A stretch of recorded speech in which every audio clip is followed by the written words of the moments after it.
it was, let's see, spring of 2018.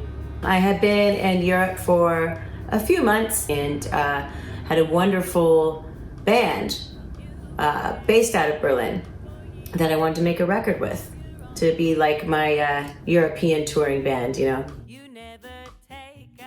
Some of the songs were picked because, well, we love them and we love performing them. Because we've been performing them on tour, we kind of already had a tightness and a sense of each other with them. And the tunes that Francois and I wrote together as a collaboration were, of course, very dear to us personally. And like the Western swing tunes I got my start singing country music when I was a little girl. And I found from singing traditional jazz and these older hot jazz tunes that they're very easily to translate from genre to genre. Something that I really, really like in New Orleans, well, traditional New Orleans jazz, is that sometimes we'll have very dark lyrics, but paired with really happy sounding music so that you can like process that sorrow and dance it out, you know, like really go through the grief and not around it, you know. Oh man, I Got It Bad and That Ain't Good. Really, really love that tune, and that felt really good to record. As well as Enjoy Yourself. Off the top of my head, I think those might have been the two most, you know what, I can't pick one. Yeah. I love recording in the studio. It's one of my favorite things to do. I love session work so much. So it was all a joy. It was all a joy. But I Got It Bad and That Ain't Good. I remember that one particularly. Jazz is a spectrum. You go from Ellington to, you know, really silly tunes. And I think maybe we captured a good bit of that on this record. Yeah, of course, everything's not all hunky-dory all the time, and if it was, it would be boring, you know. But sometimes the things that are most challenging when you work through them are the most rewarding. I wanted to record a Nina Simone tune that I liked a lot, and I actually wanted to name the record after it, but when we got into the practice session, it just wasn't working, so we had to cut it. So that was a bit of a disappointment and a challenge. When you're coming at an artistic project, you know, when you have an idea of what you want to get out, but then it takes a life of its own. And you have to be flexible with it. You have to let that creation become its own thing and foster it and nurture it and do the best that you can. You know? People are still engaging with the issue, and it is very much still a thing. It is very much still important work also. It's not as explosive as it was during that time period. I think things have calmed down a lot.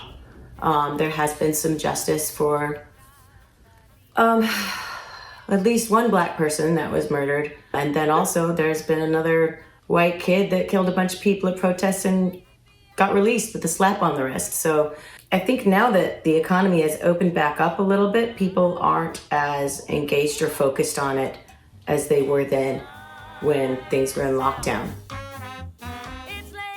I play a lot of swing dances, and I just want people to just kind of like look for them and be like, oh, where did this music come from? And what are these lyrics about? And what was it like for the people that made these songs? Because sure, there's an aesthetic to it. Like, oh yeah, it looks really cool. Like 1930s cars and hair and clothes, and same with the 40s, and like all that stuff looks really cool.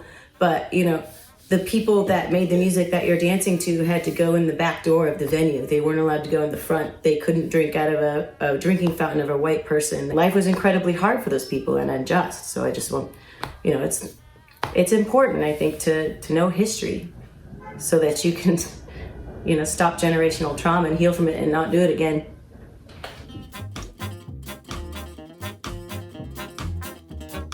There needs to be a difference between like cultural appropriation and enjoyment, you know. If there's not a certain amount of reverence and knowledge of the history of it, and you're just taking on the aesthetics of something and using the music, that's cultural appropriation, and it's exactly the opposite of what needs to be done. But even if people do something as small as challenge their own language or think about like a joke their grandpa, I mean, I always thought, oh, I'm not racist. I've never been racist, but like I was raised by people that were but didn't think that they were. You know, even just something as small as a joke means a lot, because language is so important in the oppression of people. And like, if you just have to just think about it and challenge yourself. And I think it's important when people are loving the music so much and so enjoying it to also like think about where it came from.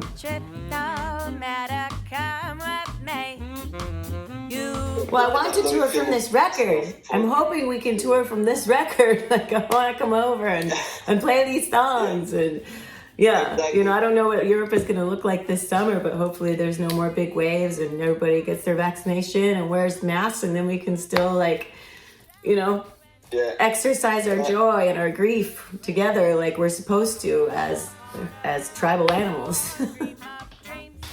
Thank you. Ciao. Bye. Bye. Bye bye.